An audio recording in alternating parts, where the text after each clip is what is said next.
그래서 공부하겠는데, 개혁주의 신앙은 개혁 신학에 대한 믿음 생활을 말하는 거죠. 그래서 이제 이거는 구교에 대한 신교의 이 개념에서 나온 건데, 구교다 그러면 이제 캐톨릭, 천주교, 뭐 정교회 이런 쪽을 말합니다. 그래서 1517년 루터가 이제 종교개혁을 일으킨 이후에 그걸 신앙을 개혁신앙이다. 물론 개혁신학에는 뭐 또 복음신학 그리고 또 뭐 자유신학 여러 가지로 또 나중에 변천사가 있지만은 개혁주의 신앙 그러면은 이제 주로 루터 칼빈으로부터 시작해서 쯔빙길리 3대 교회 그 종교개혁가 그러면 루터, 쯔빙길리 그리고 켈빈 이 세 분을 이제 꼽거든요. 대표적으로. 그러니까 거기에서 나온 신앙이다 이렇게 할 수 있어요. 그리고 개혁신앙은 특별히 또 제세례파나 루터파에 대한 또 이런 새로운 개념으로 켈빈과 그리고 쯔빙글리 중심의 이런 신학을 바탕으로 하는 믿음 생활이다 이렇게 보시면 됩니다. 이제 교회가 이 구약교회가 있고 신약교회가 있는데, 구약교회는 아브라함의 그 제단에서부터 시작돼서 제단 생활, 그 다음에 모세의 성막 시대, 그리고 또 솔로몬 시대에 들어와서 성전 시대. 예수님 당시에는 이제 헤롯이 건립한 그런 성전에서 이제 이렇게 모임을 가졌고 또 제사행위를 했었던 것입니다. 그런데 신약교회는 마가 요한의 다락방, 예수님의 죽음과 부활과 승천 후에 성령의 임재가 있었던 마가 요한의 오순절 성령 강림에서부터 신약교회를 시작을 보죠. 그러면 이제 교회사를 이해하기가 좋게는 나눌 필요가 없는 건데, 이제 대충 학자들이 나누는 건데, 이제 초대교회가 있고, 그 다음에 고대교회가 있고, 중세교회가 있고, 근세교회가 있고, 현대교회가 있다. 그러면 이제 초대교회는 뭐냐? 오순절 강림 사건으로부터 대략 180년까지, AD 180년. AD 180년 이제 특별한 의미는 있는 건 아닌데, 이때가 바로 로마의 박해 시대입니다. 그래서 교회가 이제 이렇게 이방 세계로 퍼지면서 활성화가 됐는데, 로마가 이제 기독교를 이렇게 황제도 숭배하지 않고 여러 가지 유일신만 이제 섬긴다 그래가지고 그리스도만 이제 구세주로 여긴다 그래가지고 박해를 해가지고 클레멘트 교부, 옛날엔 교부라고 그랬어요. 교회 이제 수장을 교부라고 그랬는데 클레멘트 교부가 활동하고 죽은 때가 대략 180년. 그래서 그때까지 초대교회에서부터 로마의 박해 시대까지를 이제 초대교회다. 그 다음에 고대교회는 그 180년 이후에, AD 180년 이후에 그 다음에 이제 590년까지, BC 590년. 590년이 어느 해냐면 이거는 이제 그레고리 1세라고, 그레고리가 이제 교황으로서 황제의 권한을 아주 능가하는 이런 제왕적인 위치에 설 때가 바로 이때입니다. 그러니까 교황이란 말 자체가 교회 황제다 이런 뜻이잖아요. 그래서 이제 교회가 세상 권한과 재정을 덧입으면서 세속의 왕보다도 더 위에서 실제적인 이 권한을 행사했다. 그래서 이제 그걸 고대교회라고 그러고, 중세교회는 그레고리가 이제 취임하고서부터 그 다음에 이제 1517년 10월 31일 날 마르틴 루터가 종교개혁을 일으키기까지, 이때를 이제 암흑시대라고 한마디로 하는 거죠. 왜냐? 이 신학은 다 가려지고 하나님의 대리자인 교황이 전권을 가지고 교황 무엇을 뭐 여러 가지 이제 학설들을 만들어내면서 성경이 없는 것으로 사람이 하나님 노릇을 하던 시대다 이 말이에요. 그래서 그때 이제 십자군 전쟁도 있고 또 초대교회가 다 무너지고 이제 이슬람이 서는 안타까운 일들이 있습니다. 그리고 교회의 죄악사들이 아주 팽배했던, 그래서 한마디로 영적으로 육적으로 교회가 세상의 빛과 소금이 되지 못하고 오히려 이제 여러 가지로 억압을 주는 이런 아주 군림하는, 그래서 예수님의 그 제자들에게 섬기는 그런 도를 가르치고 왔는데 그것과는 정반대에 이제 있었던 그런 때입니다. 그리고 그때 면죄부 판매, 뭐 구약의 성전같이 교회를 건립하느라고 베드로 성전 그 교회 건립하느라고 고회를 짜내던 시대, 면제부 뭐 여러 가지 잘못된 학설들 나온 때. 그래서 이제 그 중세 시대고, 그 다음에 근세는 1517년 이후에 개혁교회가 일어나면서 루터로부터 시작된 이 종교개혁, 찌빙글리, 그리고 켈빈. 그래서 대략적으로 18세기까지. 18세기는 이제 어느 때냐? 이게 이제 저 영국에는 이제 성공회가 그때 있었고, 또 정교회가 있고 뭐 여러 가지 분파들이 있었는데, 요한 웨슬레가 감리교를 이렇게 일으킨 때, 이게 이제 요한 웨슬레가 회심한 때가 이제 18세기거든요. 그래서 이제 진짜 이 실생활과 신앙과 가치관. 그러니까 옛날엔 종교 행위만 있었어. 종교 행위랑은 뭐예요, 이게? 예배드리고, 헌금하고, 전도하고, 말씀 보고, 교회 생활이 있다죠. 근데 실생활은 틀려.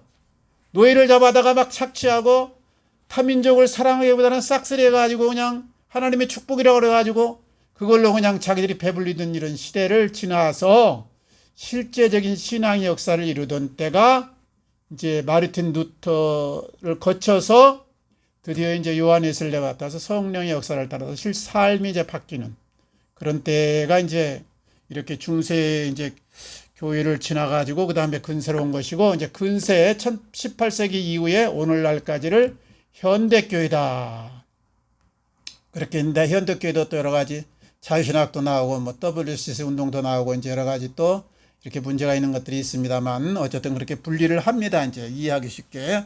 그래서 이 개혁주의 신학은 중세 로마 교회가 너무 많이 성경과 이탈되었기 때문에 이제 성경으로 돌아가자는 운동이다. 그리고 개혁교회라는 말은 영어 성경이 이제 이렇게 중국으로 가서 옛날에 처음에 성경 번역할 때는 뭐 헬라어나 뭐 히브리어 같은 전문적인 학자들이 없으니까 그냥 이제 선교사들이 미국 저 또 영어권에서 이제 오셔가지고 그 영어 성경을 이제 한문 성경으로 번역하고 한문 문화가 또 우리나라로 들어오니까 그것이 이제 우리나라에 이제 한문 성경에 이제 한글로 번역돼 갖고 들어온 거거든요. 그러다 보니까 리폼드라는 이제 영어 다시 이제 뭐 이렇게 만든다, 다시 폼을 잡는다 이런 뜻이잖아요. 그러니까 그거를 개혁으로 이제 번역을 했어요. 그 한문에서.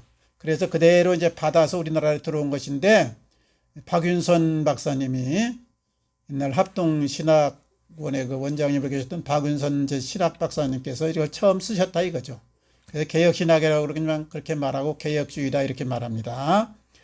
이제 프로테스탄트의 루터파 또 제침례파 교회에 대해서 이제 구별된 명칭으로 사용되었다. 그러니까 찌빙글리와 그 원래 켈빈을 중심으로 해서 이제 개혁주의다 이렇게 말합니다.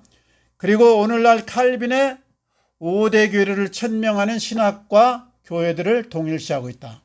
그러니까 이 지금 현대 보수 신학이라고 하기도 이 개혁주의라고 하는 이 신학은 대부분 누가 만들었냐? 찌빙글리하고 그리고 이 루터 그리고 이제 무슨 성결교라든가 감리교라든가 순복음이라든가 모든 교리도 이 켈빈의 기독교 강요를 중심으로 해서 이게 나온 신학이 약간만 모양만 바뀌어가지고 강요점만 이제 달리해가지고 나온 겁니다. 그러니까 신학의 토대는 찌빙글리와 그리고 이 켈빈이 놓은 신학에 의해서 대부분 교리가 지금 완성된 것이다 이 말이죠. 그러니까 개혁주의 신학은 크게 보면 하나님 중심, 그 다음에 말씀 중심, 그 다음에 교회 중심. 그런데 캐톨릭은 교회를 캐톨릭 교회만 참교회다 이래요. 그래서 이제 하나님 저 마태복음 그 16장에 나온 대로 베드로가 이제 신앙 고백했을 때 주는 그리스도시요 살아계신 하나님의 아들이니다. 바요나 시몬아 내가 복이 있도다. 이 터 위에 내가 교회를 세우리니 음부의 권세가 해치 못하다. 근데 그 개인 베드로를 아주 상징으로 봐가지고 베드로의 무덤 위에 세워진 저 바티칸 성전이 참교회다 이렇게 말하는 거예요. 이건 좀 원어도덕적인 얘기인데 이건 물리적인 얘기를 하는 게 아니고 주는 그리스도시요 살아계신 하나님의 아들로 믿는 그 믿음의 터 위에 내가 성도들의 모임, 에클레시아를 세우겠다. 이걸 뜻하는 건데 실제로 바티칸 성전이 베드로의 무덤인지 아닌지 모르지만 그 무덤의 자리가 흔적이 있다고 그래가지고 그 교회와 그 교회를 중심으로 이룩된 캐톨릭만 참교회다. 그래서 교회밖에는 구원이 없다. 이것이 이제 캐톨릭의 그 신앙이죠. 그래서 다른 모든 정교회나 이 뭐 성공회나 아니면 지금 장로교 뭐 그런 루터교 이런 순복음 이런 다 이단이라고 이렇게 좀 말하거든요. 근데 이건 좀 원어도단이다 이거죠. 그래서 이제 교회는 교회인데 성도들의 모임, 예수를 구주로 고백하고 하나님을 아버지로 모신 자들의 모임이 바로 교회다. 이게 이제 개혁신앙이에요. 그러니까 첫째, 하나님 중심이라는 말은 모든 인간의 역사나 사람의 삶이라는 건 하나님이 시작이고 또 하나님이 주신 것을 누리다가 하나님께로 간다. 이것이 하나님 중심입니다. 하나님이 모든 것을 하셨다. 이거예요. 그 다음에 이제 성경 중심은 성경 외에 어떤 것도 신앙의 표준이 되어서는 안 된다. 그러니까 우리가 언제나 본질과 형식을 잘 구별해야 되는 거예요. 이 형식이라는 거는 시대나 역사에 따라서 바뀌고 그 지역에 따라 바뀔 수가 있는데 본질은 바뀌면 안 된다 이거죠. 그러니까 오직 예수 그리스도를 통해서 구원 얻는다. 그리고 우리가 이 말씀을 통해서 신앙의 기본을 삼아야 된다. 이건 변질이 되면 안 됩니다. 이건 변질이 안 돼. 나머지는 이제 우리 장로교에서는 이제 오늘 성찬식 했는데 1년에 2번 해요.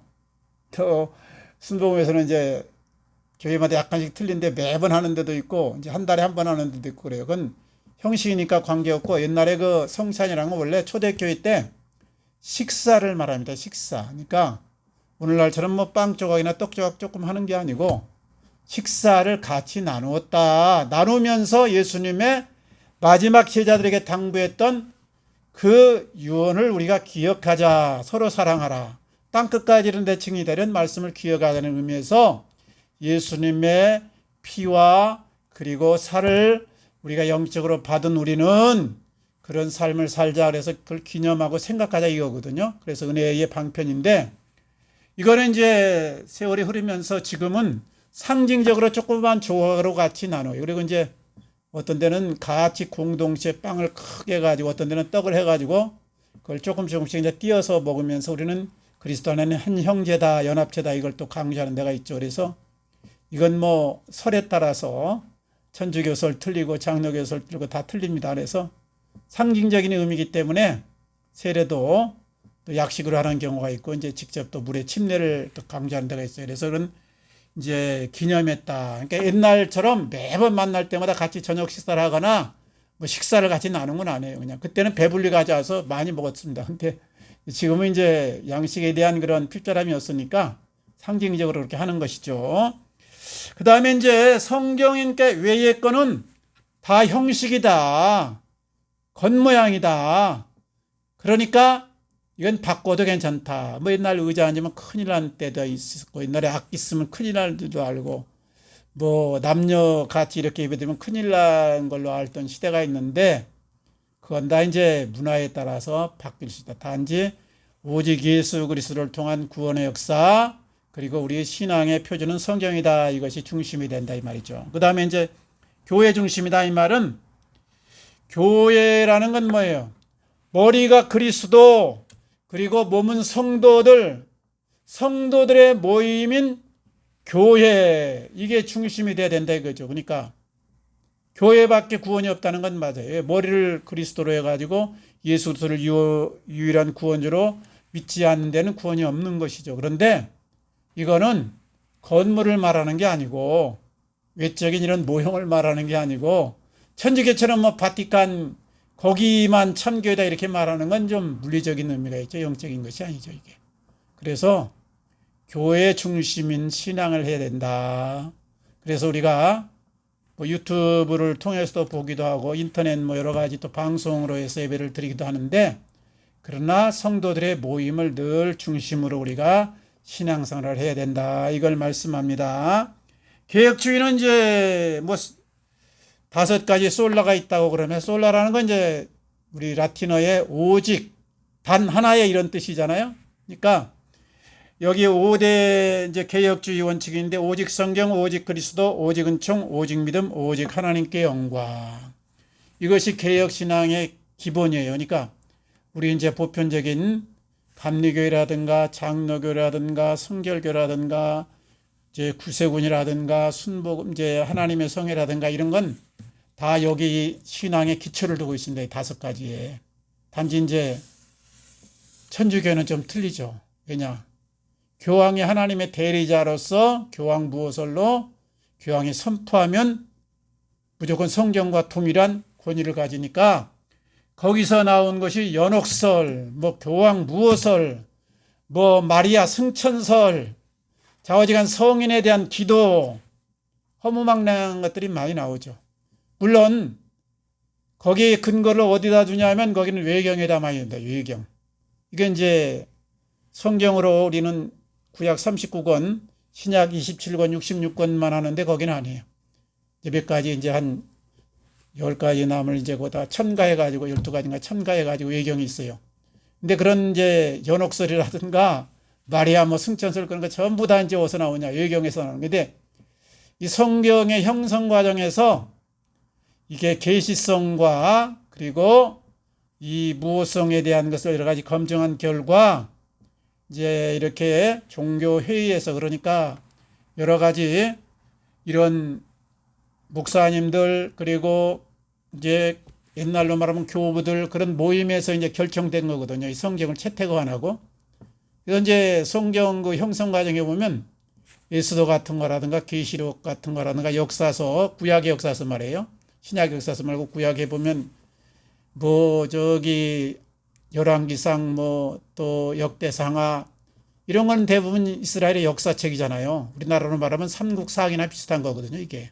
그러다 보니까 이게 경전으로 채택이 하냐 마느냐 논란이 많았습니다.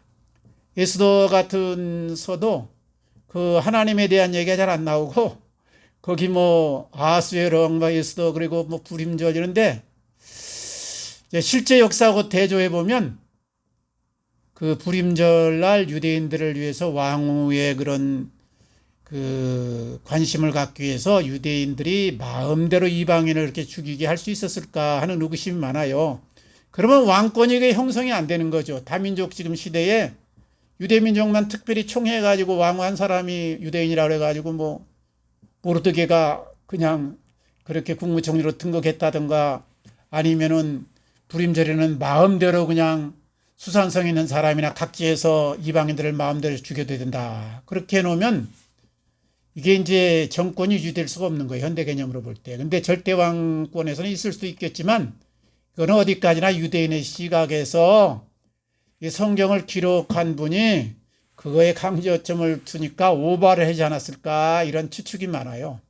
그래서 정정으로 채택하다가 이제 후에 그래도 여기 하나님의 얘기도 안 나오고 딴 얘기도 안 나오지만 하나님과 이제 하나님의 택한 백성들에 대한 그 구속사적인 개념이 있으니까 노철에서 넣고 그랬어. 그래서 이게 외경이 정말 하나님의 영감으로 된 거냐 안 된 거냐 그런 논란이 많아요.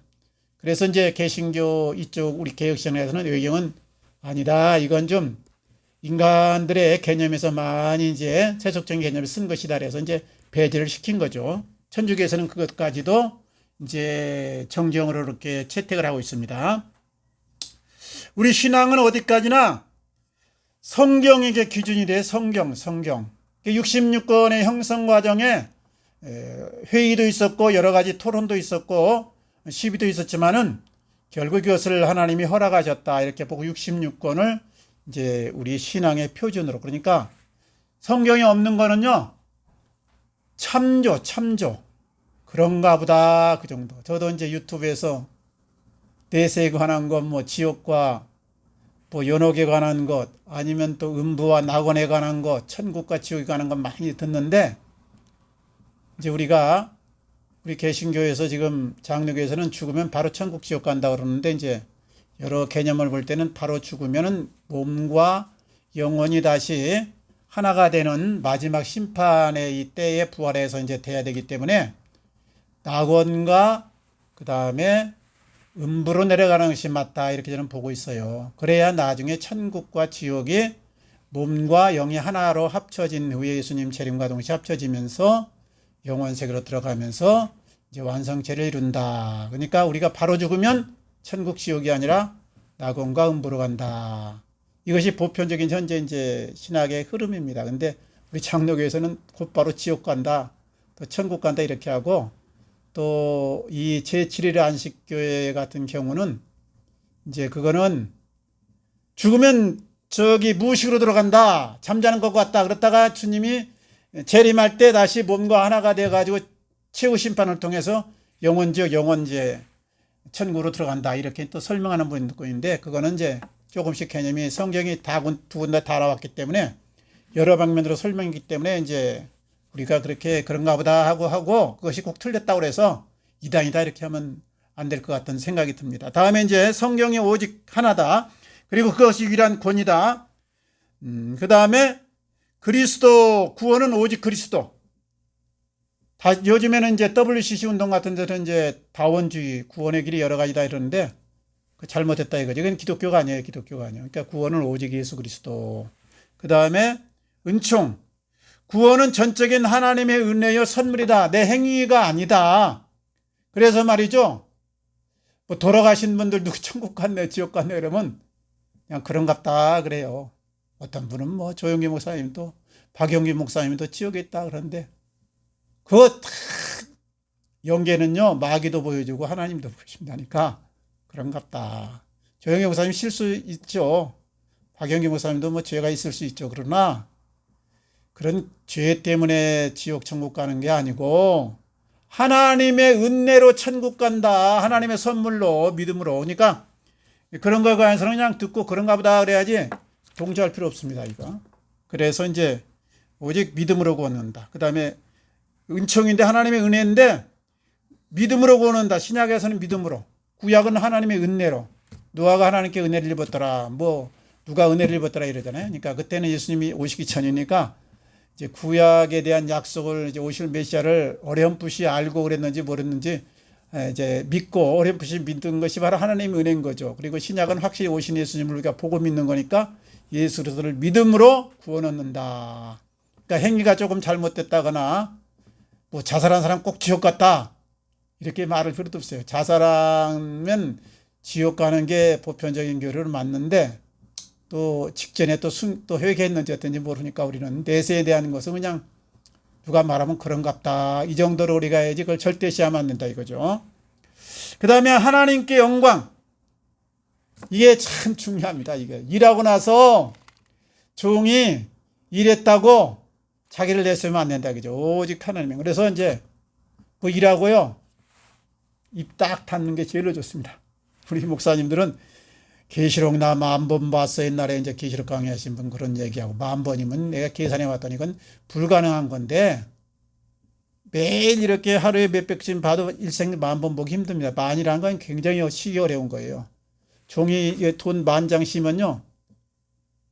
백날 가도 못 심자요. 또 틀려. 10,000장이 그렇게 본 거예요. 그러니까 10,000번 봤단 말은 좀 후럭구가 90%다. 난 이렇게 생각해요. 근데 그렇다니까 그냥 돈 안 드니까 믿어주고 그 정도로 알고요. 이게 절대 사람 얘기하면 안 돼. 사람 얘기. 그래서 꼭 해놓고 또 그 음식은 뭐 7번 했다.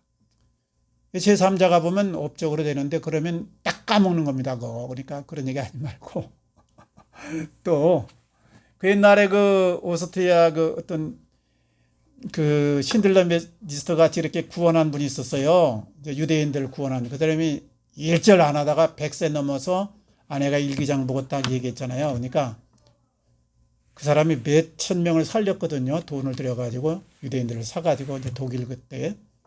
근데 그거를 얘기를 안 할 정도. 그 정도 이제 잊어먹고 가만히 있는 게 좋아요.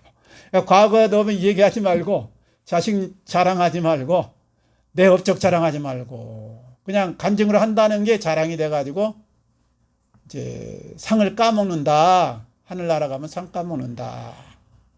꼭 기억해야 된다. 이거 안 기억하면 괜히 이래놓고 덕이 안 돼요. 그리고 이제 큰교회 목사님들이 또 특별히 주의할 일인데 자식에게 물려준다든가 기득권 꼭 챙겨가지고 조 목사님도 이제 약간 말년에 가서 뭐 여러 가지 교회 재정은 이게 공적인 재정이거든요. 법적으로도 그래, 법적으로도 이게 사립타단법인이 아니라고 이게. 그러니까 교회 대표들을 장로님들이 관할하거나 공동회에서 관할해야 되는데 아들에게 신학교를 물려줬다는가 국민을 물려줬다는 건 조금 덕스럽지 못한 일이죠. 정 물려주고 싶으면 아무 관련 없는 사람에게 정말 외적으로 검증된 사람에게 그래야 이제 일반 사람들이 지금 존경받는 목사님들이 이찬수 목사님 뭐 저기 이재철 목사님 그다음에 김동 목사님 제가 그분들 많이 얘기 들어보고 간증 들어보는데 그분들이 뭐냐 그 교회 크게 하셨어요. 다 10,000명, 20,000명, 뭐 30,000명 그렇게 하시는 분들인데 딱 퇴직금 하나도 안 받았더라고요. 퇴직금 하나도 안 받아. 그리고 딱 자기 저 김동 목사님 자기 아들이 저기 막내가 이제 신학에 갖고 목사님인데 안 물려주고 그 목사님이 너무 어려우니까 5일 동안은 이제 그냥 일반 직장 다니면서 일하고 가정이 있어서 할 수 없이 토요일 날 주일 날은 이제 목회에 전념한다. 그런데 그 아들이 그러더래. 자기 아버지가 너무 유명해가지고 어디 부목사 서류를 내면 안 받는데 너희 목사 비판 잘하니까 그리고 안 받는데 너무 유명하다. 부담된다고. 근데 안 도와줘. 김동 목사님 좀 대단하더라고. 그리고 이제 네가 알아서 해라. 그러니까 자기의 기득권을 다 내려놓는 거예요. 다 내려놔. 이재철 목사님도 그러잖아요. 퇴직금 한 푼 안 받고 그 이후에 뭐 원로 목사로 해서 그 대접 안 받고 지금 저기 산청에 경남 산청에 가서 산골짜기에서 조그만 한 4, 5천만 원이 자기 이제 개인 돈이 있던 걸로 사가지고 거기서 지금 컨테이너 해가지고 거기서 사시잖아요. 그러니까 얼마나 사람들 보게 자기 아들들 거금 안 띄워주고 자기 아들들 신학했으면 교회 땅 물려줄 만하잖아요. 저 김사문 목사님 같으면 그렇게 할 텐데 안 하고 그래서 존경받는 겁니다. 그래서 그분들이 순서를 가끔 하셔.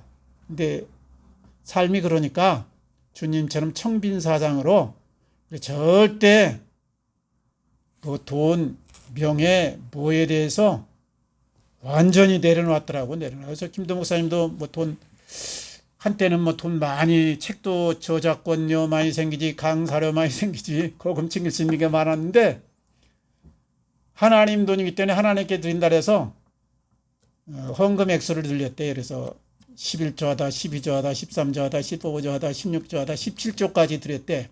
그래서 가진 돈 없대 지금 다. 왜냐?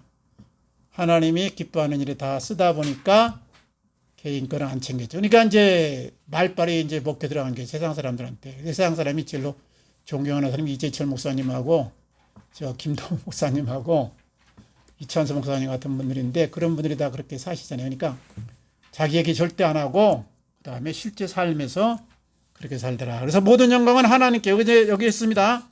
교회는 건물이나 중심이 아니니까 인간 중심이 돼서는 안 된다. 그래서 교회에 몇 평 그런 거 하지 말고 이제 우리도 이사 가면요.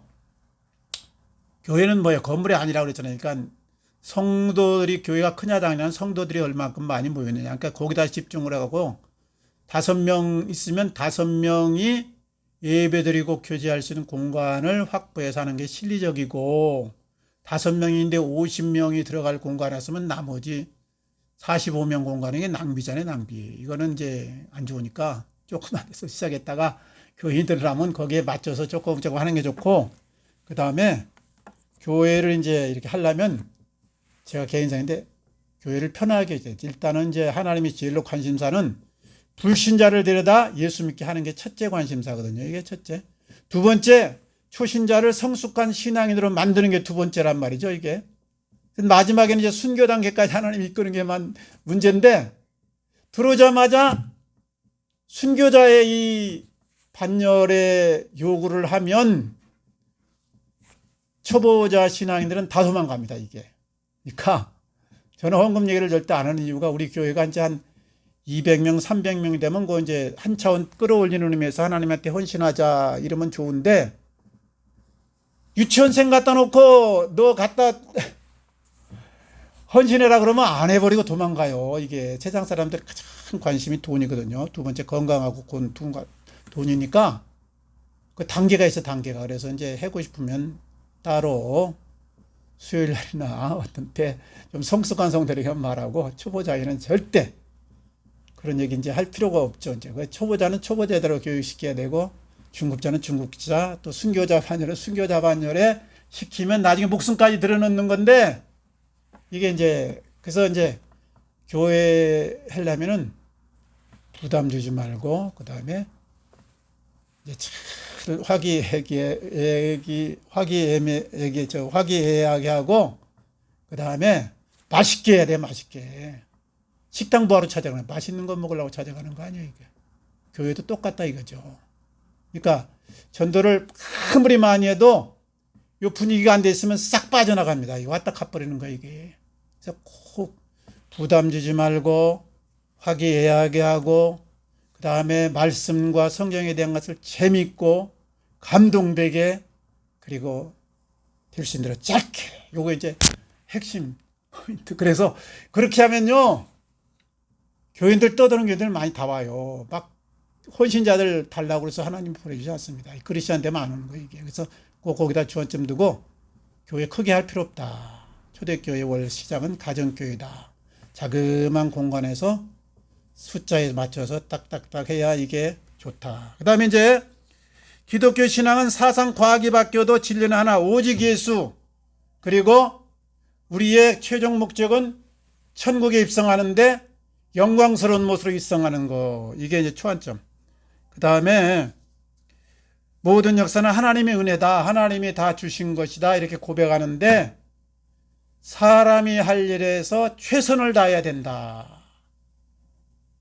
목사는요, 딴거 할 거 하나도 없고, 내가 느낀 건데, 가르치는 사역만 충실히 준비하고 여기에 집중만 하면 나머지는 아버지가 아신다. 이제 이거 그다음에 하나님으로부터 온 것이니까 하나님께 영광 다 돌리고, 항상 입 닫자. 요거 내 실리 챙기면 안 된다.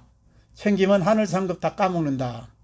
요거 하면은요, 이 개혁주의 신앙의 이게 본질이고, 날마다 개혁해야 돼. 날마다. 사람은 시대에 따라 자꾸 변질되니까 날마다 나를 살피면서 자꾸 이렇게 개혁하자. 그러면 하나님이 이제 나머지는 다 역사합니다. 그러니까 우리가 이런 신앙으로, 개혁신앙으로 승리하고, 우리도 시대에 따라서 또 여러 환경 따라서 변질되기 쉬운데 날마다 자기를 돌아보면서 내가 바뀌면 하나님이 역사한다는 걸 알고, 하나님의 그 원마음, 하나님이 원래 주셨던 그 말씀으로 돌아가는 은혜가 넘치기 바랍니다. 한 주간도 승리하시기 바랍니다. 같이 기도하겠습니다. 아버지